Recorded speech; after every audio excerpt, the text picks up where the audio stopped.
Hello friends, आज का जो हमारा टॉपिक है वो इतिहास विषय पर आधारित है, जिसमें इतिहास से संबंधित प्रश्नों को हम हल करेंगे। तो आज का हमारा जो पहला प्रश्न है वो है 18वीं शताब्दी के स्वतंत्र नवीन राज्य और उनके संस्थापकों की सूची को सुमेलित करना है कि कौन से स्वतंत्र राज्य की स्थापना किस व्यक्ति ने की थी। पहला है हैदराबाद, दूसरा है कर्नाटक, तीसरा है अवध और चौथा है बंगाल। तो किस स्वतंत्र राज्य की स्थापना किस व्यक्ति ने की थी? कि हैदराबाद की स्थापना इधर जो राज्य दिए हैं और ये संस्थापक दिए हैं कि सादत उल्ला खां, बुरहानुल मुल्क, मुर्शिद कुली खां और निजामुल मुल्क ने किन किन स्वतंत्र राज्यों की स्थापना की है। तो ऑप्शन के अनुसार आपको कूट के आधार पर इस आधार पर हमें इनको सुमेलित करना है। तो पहला जो है हैदराबाद की स्थापना जो है निजामुल मुल्क ने की थी। हैदराबाद की स्थापना निजामुल मुल्क ने की थी और निजामुल मुल्क को ही चिनकिलिच खां के नाम से भी जानते हैं। निजामुल मुल्क को चिनकिलिच खां के नाम से भी जानते हैं। फिर है कर्नाटक की जो स्थापना है वो सादत उल्ला खां ने की थी और अवध की स्थापना बुरहान उल मुल्क या फिर सादत खां ने की थी। ठीक है, अवध की स्वतंत्र राज्य की स्थापना और बंगाल के स्वतंत्र राज्य की स्थापना जो है वो मुर्शिद कुली खां ने की थी। इस आधार पे जो हमारा सही आंसर जो है वो आपका है बी ऑप्शन इसका जो है वो सही है। जब मुगल साम्राज्य कमजोर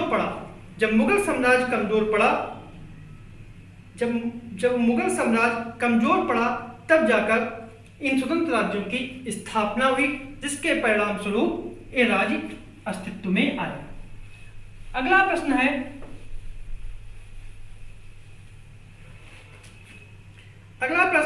निम्नलिखित में से किस सिख गुरु ने फारसी में जफरनामा की रचना की? ये आपको बताना है। ऑप्शन है गुरु अर्जन देव, गुरु रामदास, गुरु गोविंद सिंह या गुरु तेग बहादुर। किस सिख गुरु ने फारसी में जफरनामा की रचना की? ये आपको बताना है।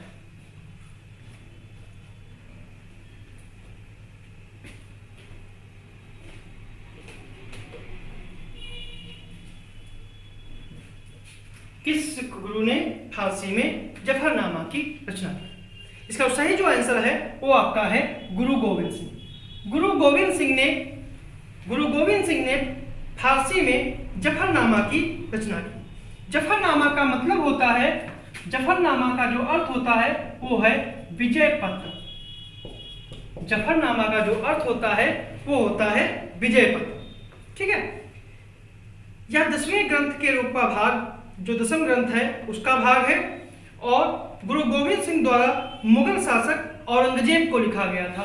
जो यह विजय पत्र है यह औरंगजेब को लिखा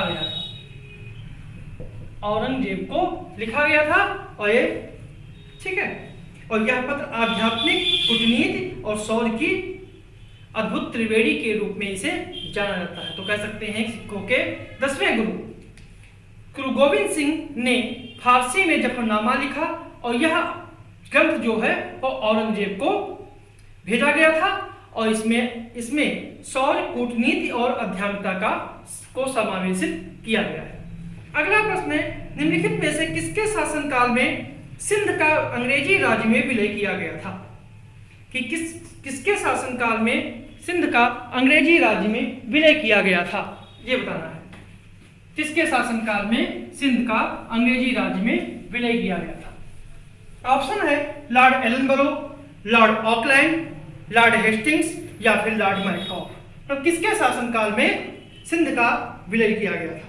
इसका सही जो आंसर है वो आपका है ए ऑप्शन लॉर्ड एलनबरो। 1843 में ऑकलैंड ने एलनबरो ने अंग्रेजी राज्य में सिंध राज्य का विलय कर दिया था। ठीक है, और 1847 में, और जो मिलाने वाला शासक था वो था नेपियर। नेपियर को सिंध को अंग्रेजी राज्य में मिलाने के लिए भेजा गया था। अगला प्रश्न है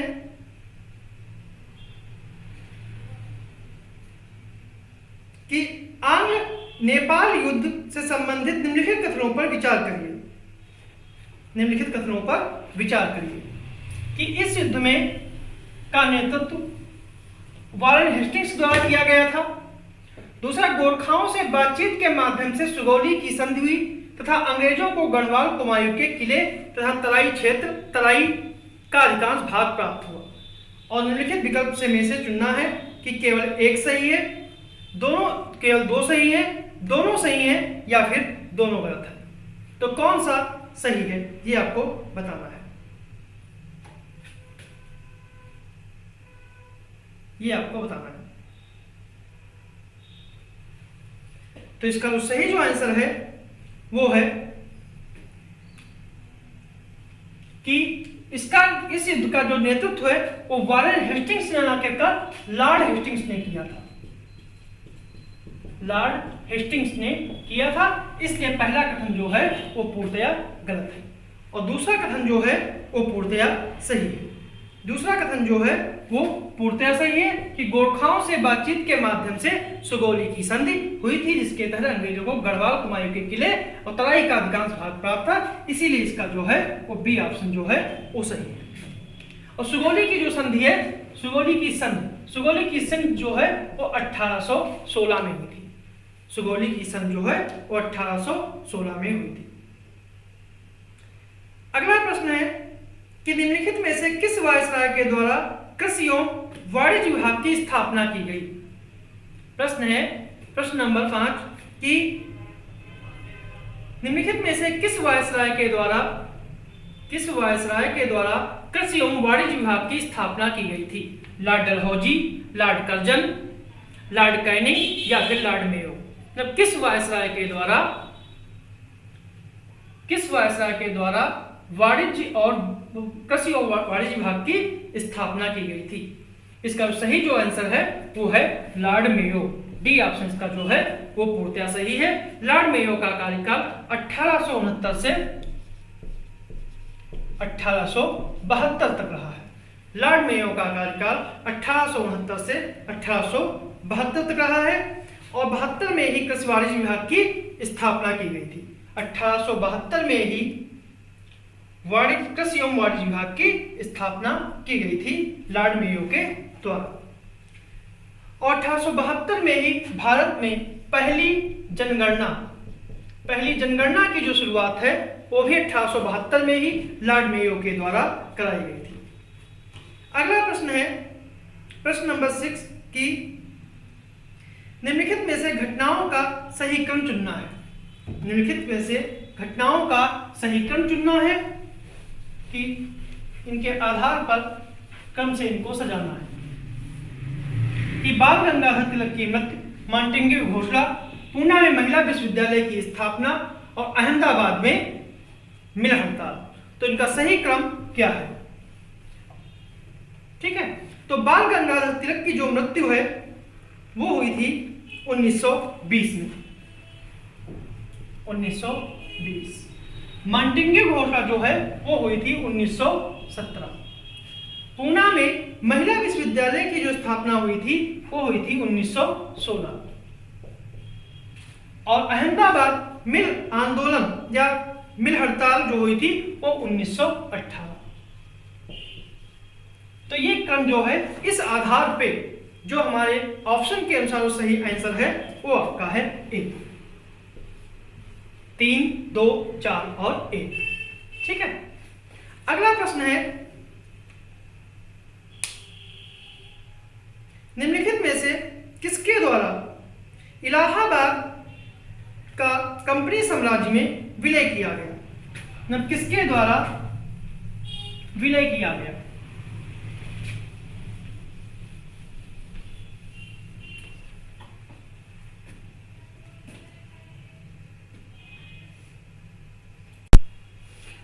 अगला हमारा प्रश्न है प्रश्न नंबर 7 कि निम्नलिखित में से किसके द्वारा इलाहाबाद का कंपनी साम्राज्य में विलय किया गया।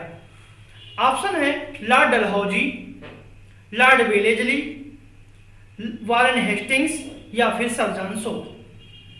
किसके द्वारा इलाहाबाद का कंपनी साम्राज्य में विलय किया गया था? किसके द्वारा इलाहाबाद का कंपनी साम्राज्य में विलय किया गया था? इसका सही जो आंसर है वो आपका है सर जॉन सोर। सर जॉन सोर के नेतृत्व में इलाहाबाद का कंपनी साम्राज्य में विलय किया गया था। और सर जॉन सोर का कार्यकाल जो है वो है 1792 से लेकर 1798 तक। 1798 तक यह है सर जॉन सोर का कार्यकाल। सर जॉन सोर का कार्यकाल जो है वो 1792 से लेकर 1798 तक है। ठीक है।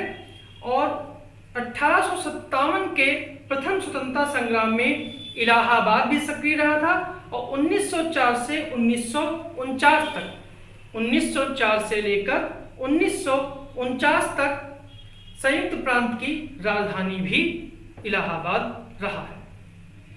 अगला प्रश्न है कि निम्नलिखित में से कहां समांतर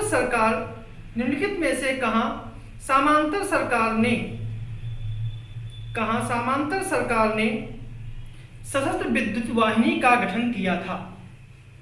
निम्नलिखित में से कहां की समांतर सरकार ने सशस्त्र विद्युत वाहिनी का गठन किया था? ऑप्शन है उड़ीसा के तलचर की समांतर सरकार ने, उड़ीसा के तलचर की समांतर सरकार ने, या बलिया में चित्तू पांडे की सरकार ने, या बंगाल के मेदिनीपुर जिले के तामलुक सरकार ने, या फिर सतारा में वायबी चौहान तथा नाना पाटिल की नेतृत्व वाली सरकार ने। किसने विद्युत वाहिनी का गठन किया था? इसका सही जो आंसर है वो है बंगाल के मेदिनीपुर जिले की तामलुक सरकार ने। सी ऑप्शन जो है इसका जो है सही आंसर है कि तामलुक सरकार ने इसका गठन किया था। अगर समांतर सरकारों की बात की जाए तो समांतर सरकारें जो हैं 1942 के भारत छोड़ो आंदोलन के परिप्रेक्ष्य में इनका गठन किया गया था। जो सर्वाधिक समय तक चलने वाली सरकार है वो है सतारा की सरकार। जो समांतर सरकार थी वो सबसे लंबे समय तक अस्तित्व में रही थी। अगला प्रश्न है निम्नलिखित में से किसके द्वारा कलकत्ता को बंगाल की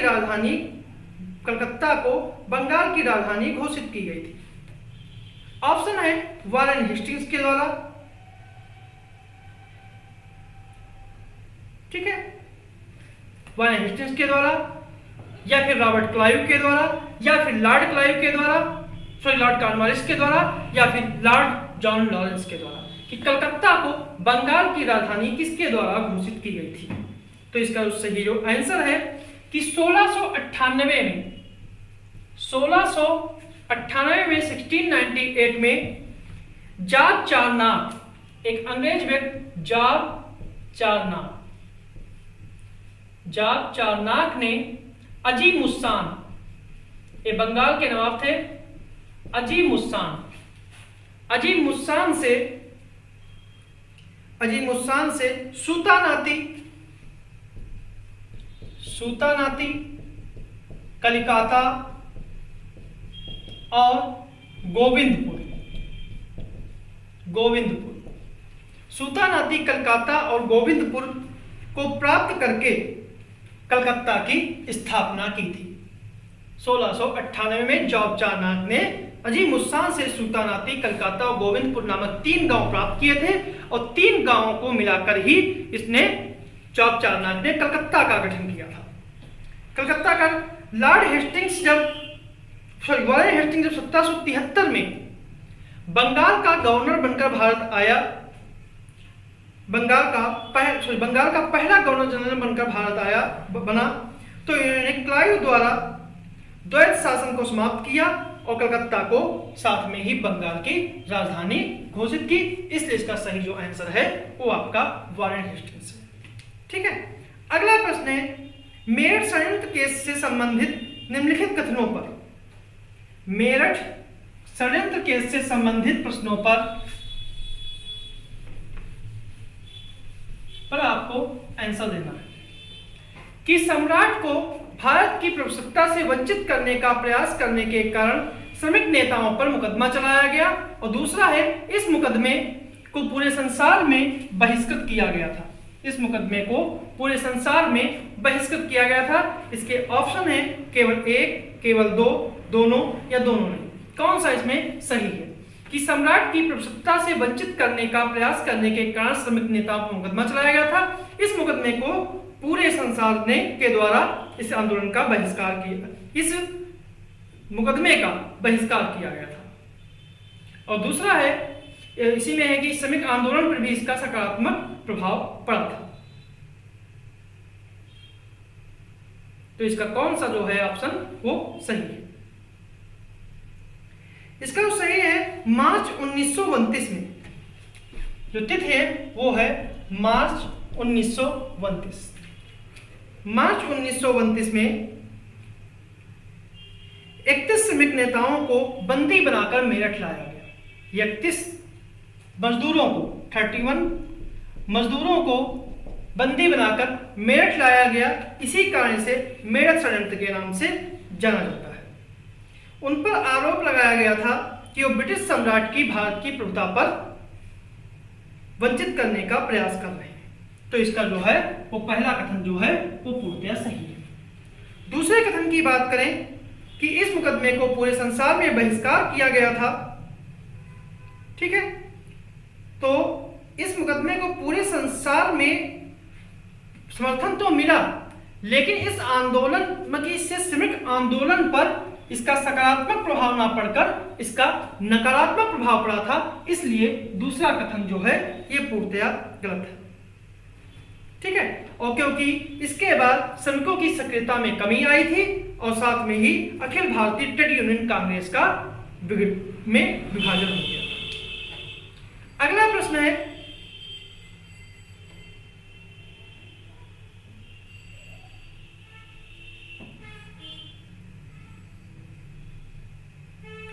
हम विभाजित होते हैं और शासन करते हैं, यह कथन किसका है?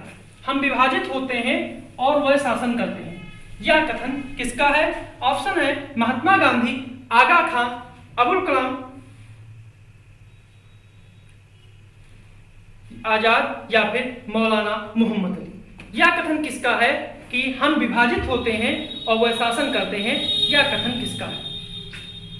इसका सही जो आंसर है यह कथन जो है यह मोहम्मद अली का है। मौलाना मोहम्मद अली का यह कथन है कि हम विभाजित होते हैं और वह शासन करते हैं, यह कथन मोहम्मद अली का है। मोहम्मद अली का नाम जो पूरा नाम है, इनका नाम मौलाना मोहम्मद अली जौहर है, जो एक भारतीय मुस्लिम विद्वान, पत्रकार और कवि हैं और एक खिलाफत आंदोलन में इन्होंने बहुत ही महत्वपूर्ण भूमिका निभाई थी। जो मौलाना मोहम्मद अली हैं इन्होंने खिलाफत आंदोलन में एक बहुत ही महत्वपूर्ण भूमिका निभाई थी। अगला प्रश्न है कि निम्नलिखित घटनाओं को सही कालक्रम में सजाना है, कि सही कालक्रम में सजाना है कि कौन सी घटना पहले हुई थी और कौन से उसके बाद। अगस्त प्रस्ताव, व्यक्तिगत सत्याग्रह, लिलथगो की घोषणा या पाकिस्तान का प्रस्ताव। तो कौन सी घटना जो है वो सबसे पहले हुई थी?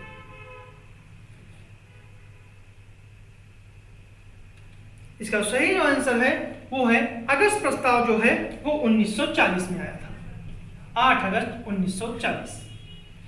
और जो व्यक्तिगत सत्याग्रह है वो आपका है 16 अक्टूबर 1940।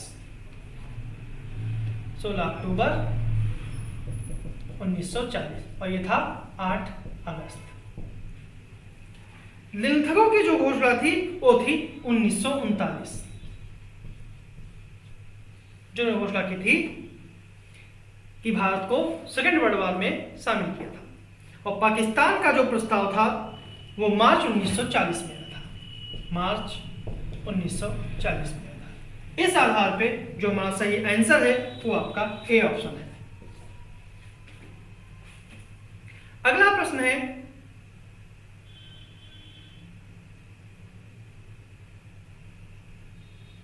क्रिप्स मिशन से संबंधित निम्नलिखित में से कौन सा कथन असत्य है? क्रिप्स मिशन से संबंधित कौन सा कथन जो है वो असत्य है, ये बताना है। क्रिप्स मिशन जो है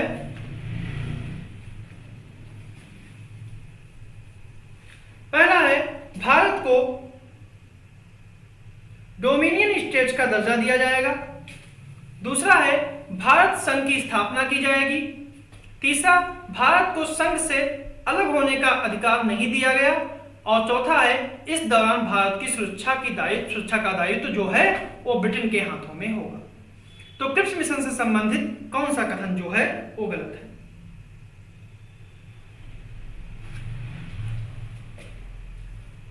क्रिप्स मिशन जो है वो 1942 में आया था, ठीक है, और इसका गठन चर्चिल ने किया।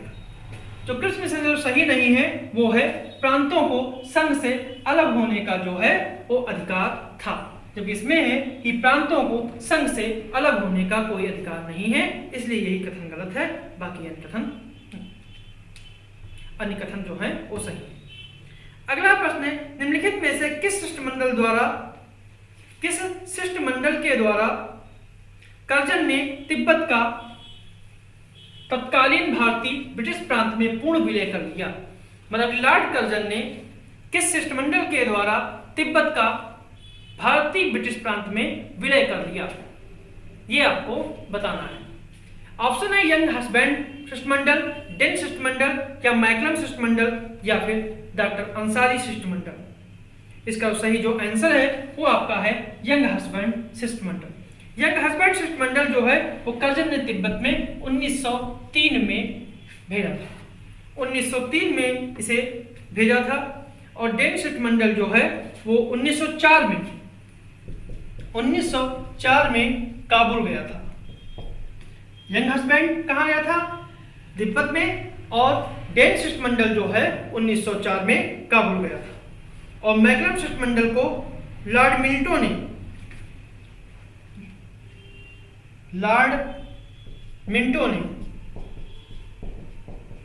1908 में भेजा था।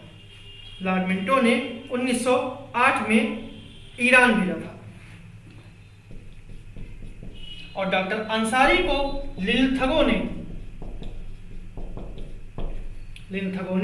1939 में चीन भेजा था। 38 में चीन भेजा था। ये जो थे शिष्टमंडल। यंग हस्बैंड 1903 तिब्बत, डेन शिष्टमंडल 1904 काबुल, मैकलम शिष्टमंडल लॉर्ड मिंटो 1908 ईरान गया था। और डॉक्टर अंसारी जो शिष्टमंडल था वह लिनथगो ने 1938 में चीन भेजा था।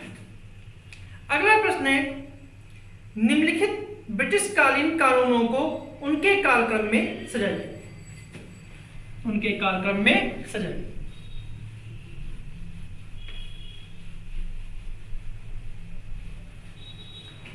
पहला है शारदा कानून, दूसरा है बाल हत्या निरोधक कानून, तीसरा है हिंदू महिला संपत्ति कानून और चौथा है सम्मत आय अधिनियम कानून।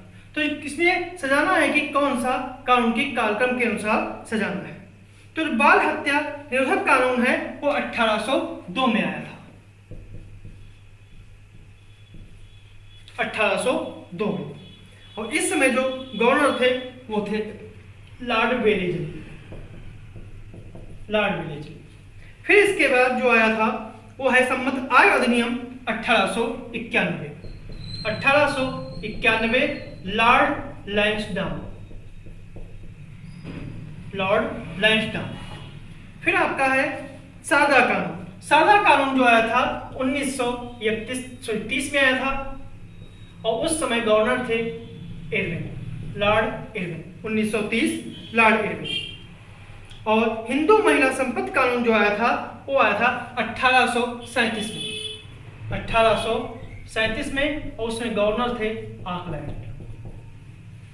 तो इस प्रकार जो सही आंसर है 2413।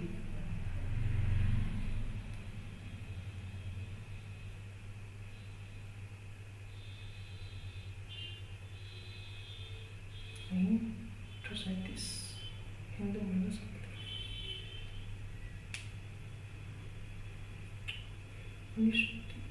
सबसे पहले आएगा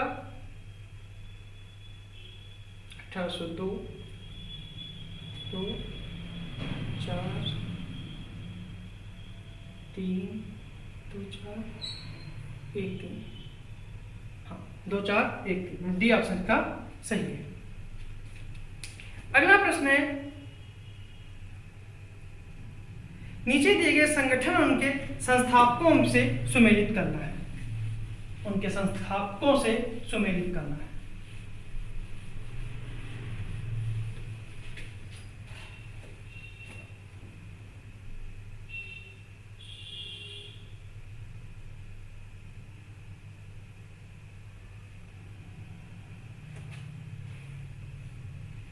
कि हिंदू धर्म संघ चापेकर बंधु, भारत माता समिति अम्बा प्रसाद व Ajit Singh, Indian independence Rash Behari Bose, Indian republican army Surya Sen. तो इनके संस्थापक के अनुसार जो चुनना है कि कौन सा कथन जो है वो सही नहीं है।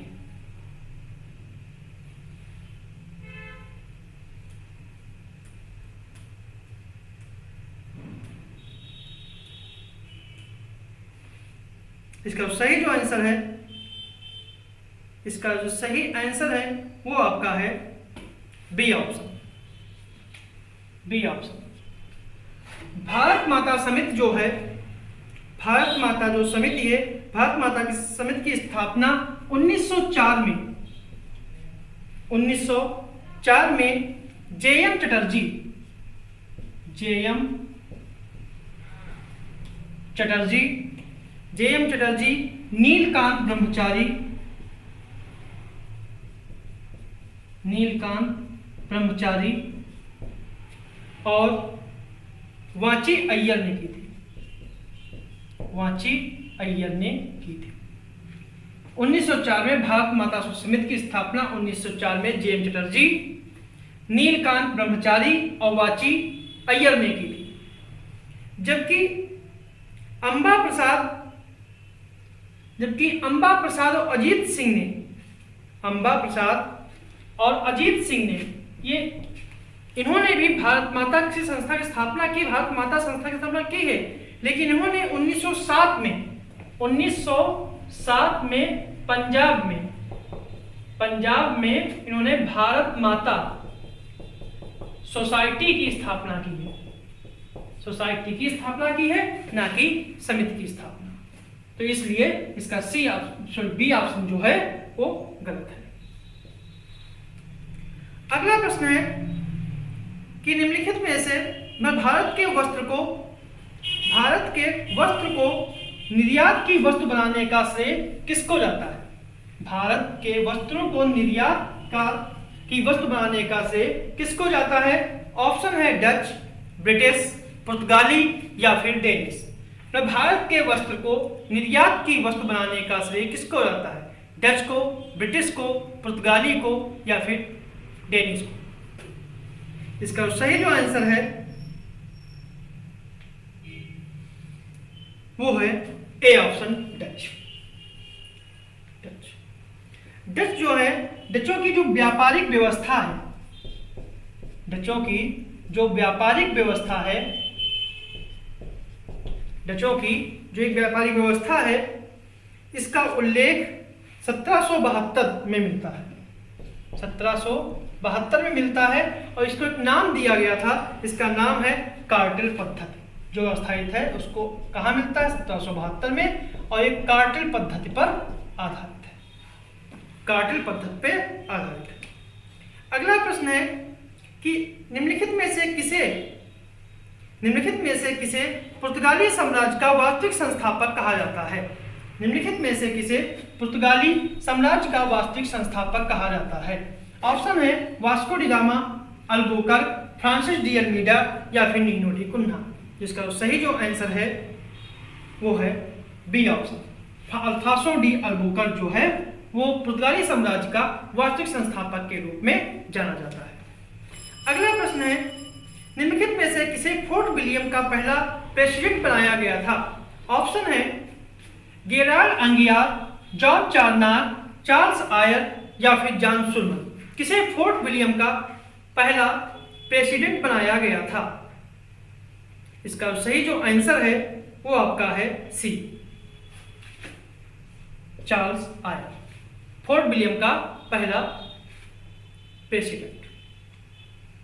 अगला प्रश्न है, फ्रांसीसी द्वारा निम्नलिखित में से किस जगह को फोर्ट ओरलेंस किले की स्थापना की गई? फ्रांसीसियों द्वारा किस जगह पर फोर्ट ओरलियंस किले की स्थापना की गई थी? इसका सही जो आंसर है वो आपका है चंद्रनगर।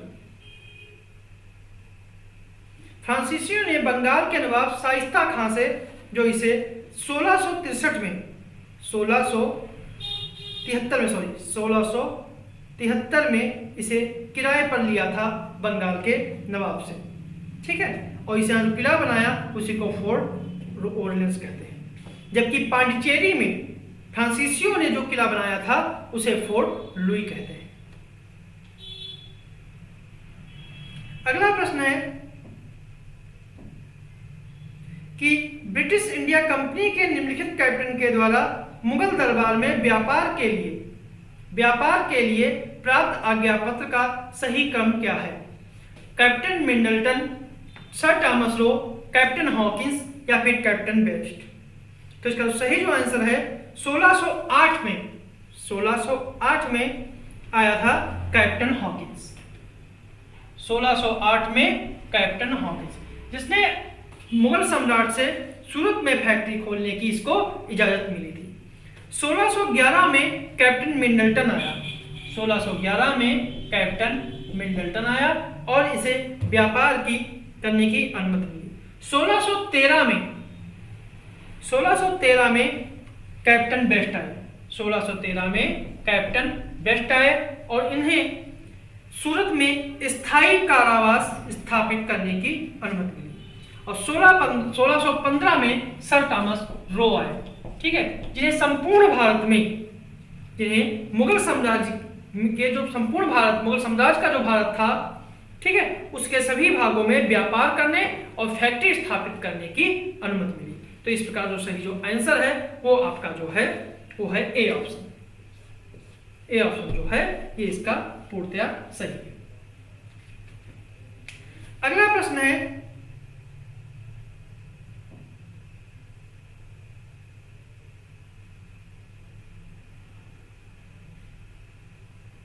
अठारहवीं शताब्दी में रुहेलखंड की स्थापना किसके द्वारा की गई थी?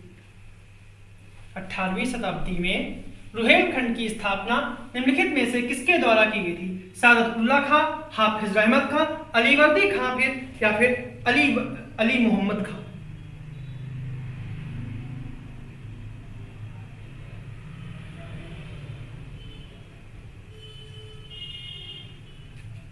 इसका सही जो आंसर है वो आपका है डी, अली मोहम्मद खां। अली मोहम्मद खां के द्वारा ही अली मोहम्मद खां के द्वारा ही इसकी स्थापना की गई थी और इसकी राजधानी जो थी वो आंवला थी। इसकी राजधानी आंवला थी। आंवला जो है उसे बरेली कहते थे और बाद में जो राजधानी बनी, जो बाद में राजधानी बनाई गई वह थी रामपुर। वह राजधानी रामपुर थी। अगला प्रश्न है, कांग्रेस ने निम्नलिखित में से किसकी अध्यक्षता में भारत छोड़ो का प्रस्ताव पारित किया? कांग्रेस ने किसकी अध्यक्षता में भारत छोड़ो प्रस्ताव पारित किया? ऑप्शन है मौलाना अबुल कलाम आजाद, जे.बी. कृपलानी, डॉक्टर राजेंद्र प्रसाद या फिर वल्लभ भाई पटेल? तो इसका सही जो आंसर है कि जो कांग्रेस ने भारत छोड़ो प्रस्ताव पारित किया था वो पारित हुआ था वर्धा में। वो पारित हुआ था वर्धा में और ये अगस्त 1942 में इसका प्रस्ताव पारित हुआ और तब अध्यक्षता जो कर रहे थे वो थे मौलाना अबुल कलाम आजाद। और 9 अगस्त 1942 को इस आंदोलन की शुरुआत हुई और तारीख पारित किया गया था 8 अगस्त 1942 को वर्धा में और 9 अगस्त को इस आंदोलन को शुरुआत हुई थी और 8 अगस्त को ही ऑपरेशन रात को 0 आवर चलाकर अंग्रेजी सरकार ने भारत के प्रमुख नेताओं को ऑपरेशन 0 आवर के तहत बंदी बना लिया था। ठीक है, और इसी आंदोलन में गांधी जी ने करो या मरो का नारा भी दिया था।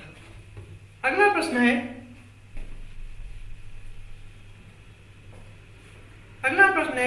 अवध के नवाब शुजाउद्दौला के संबंध में कौन सा कथन जो है वो सत्य नहीं है। पहला है 1761 में पानीपत के तृतीय युद्ध में इसने अहमद शाह अब्दाली का साथ दिया। दूसरा, अंग्रेजों के विरुद्ध बक्सर के युद्ध 1764 में इसने बंगाल के अपदस्थ नवाब मीर कासिम का साथ दिया। और तीसरा है इसने मुगल बादशाह शाह आलम द्वितीय को शरण दी। और चौथा, लखनऊ में इसके द्वारा बड़ा इमामबाड़ा बनवाया गया था।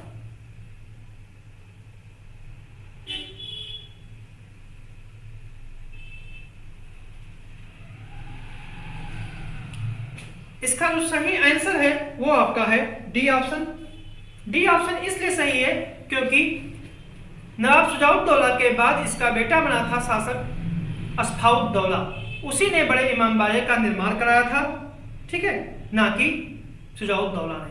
तो बड़े इमामबाड़े का निर्माण जो है अस्फाउद्दौला ने कराया था, इसलिए शुजाउद्दौला जो ऑप्शन है वो गलत है, इसलिए डी ऑप्शन सही है। अगला प्रश्न है कि दिल्ली पर आक्रमण करने वाला पहला पेशवा कौन था। बालाजी, विश्वनाथ, बाजीराव प्रथम, या बालाजी बाजीराव, या फिर बाजीराव प्रथम। कि कौन दिल्ली पर आक्रमण करने वाला पहला सुल्तान का पहला पेशवा कौन था।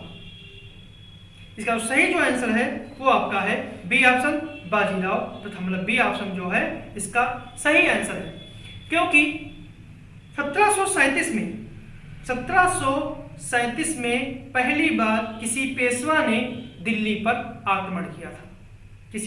ठीक है, आक्रमण किया था। उस समय दिल्ली का जो बादशाह था वो था मोहम्मद शाह रंगीला।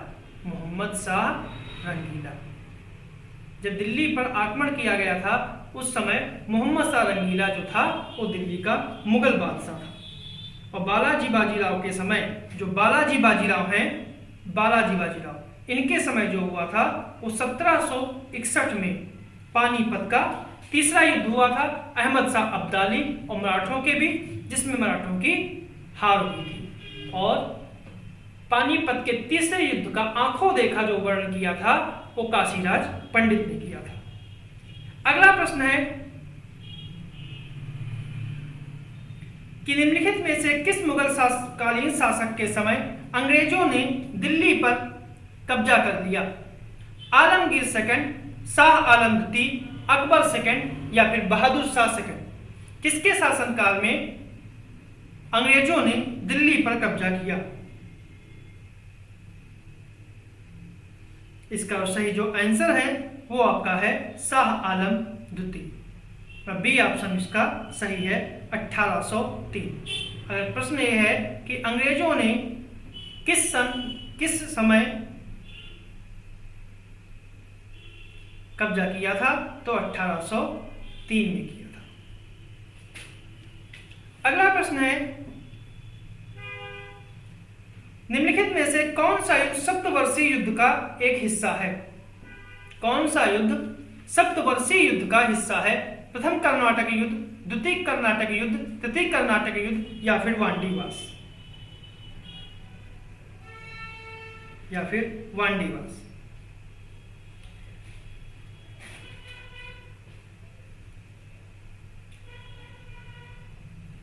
अंग्रेजों और फ्रांसीसियों के बीच राजनीतिक और व्यापारिक प्रतिस्पर्धा के कारण अंग्रेजों और फ्रांसीसियों के बीच जो संघर्ष हुआ, उस संघर्ष में जो 3 युद्ध हुए उन्हें कर्नाटक युद्ध के नाम से जाना जाता है। कर्नाटक युद्धों जब भी यूरोप में कोई भी विवाद उत्पन्न होता, उसका असर फ्रांस और इंग्लैंड के संघर्ष के रूप में भारत में भी दिखाई देने लगता। ठीक है, तृतीय कर्नाटक युद्ध 1756 में ऑस्ट्रेलिया और इंग्लैंड के बीच हुए सप्तवर्षीय युद्ध का एक हिस्सा था। और इस युद्ध का अंत 1763 में पेरिस संधि से हुआ, इसलिए इसका सही जो आंसर है तृतीय कर्नाटक युद्ध है। तृतीय कर्नाटक युद्ध, ठीक है, 1756 में शुरू हुआ था, 1756 में, और इसका अंत जो हुआ 1763 में पेरिस की संधि से हुआ। 1763 में पेरिस की जो संधि हुई उससे हुआ। अगला प्रश्न है, निम्नलिखित में से किस युद्ध को भारतीय इतिहास में सर्वाधिक निर्णायक युद्धों में गिना जाता है? प्लासी का युद्ध, बक्सर का युद्ध, वांडीवास का युद्ध, या फिर 1857 का स्वाधीनता संग्राम?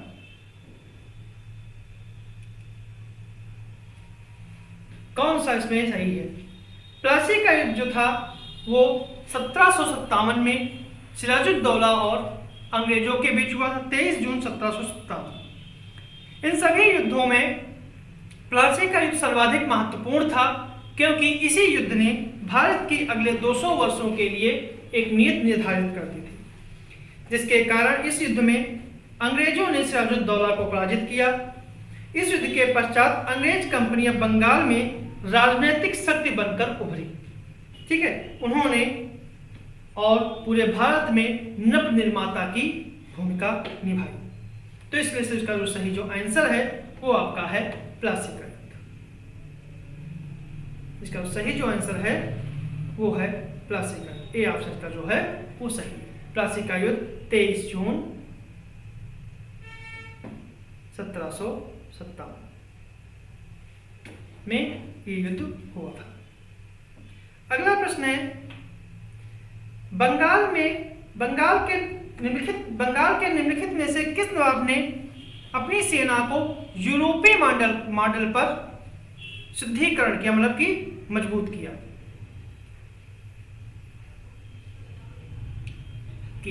सिराजुद्दौला, मीर जाफर, अलीवर्दी खान, या फिर मीर कासिम? मीर कासिम। इसका सही जो आंसर है वो आपका है मीर कासिम। आज का आखिरी प्रश्न है, बक्सर के युद्ध की समाप्ति के बाद इलाहाबाद की संधि के निम्नलिखित में से क्या प्रावधान थे? पहला है कि कंपनी को बंगाल के नवाब से स्थायी रूप से बंगाल, बिहार, उड़ीसा की दीवानी प्राप्त हुई, और कंपनी को अवध के नवाब से कड़ाव, इलाहाबाद के जिले प्राप्त हुए, और कंपनी ने मुगल सम्राट को वार्षिक पेंशन देना स्वीकार किया। तो कौन सा इसमें जो है क्या प्रावधान थे और वह सही विकल्प इसके क्या है ये बताना है। तो इसका सही जो आंसर है वो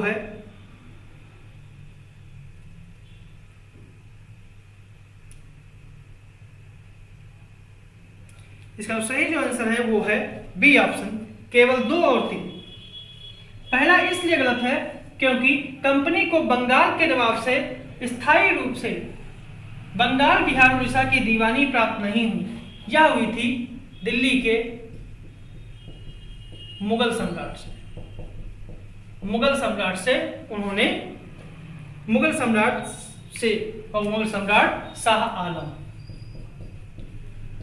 आलम से उन्हें दीवानी प्राप्त हुई थी। ये थे हमारे आज के प्रश्न।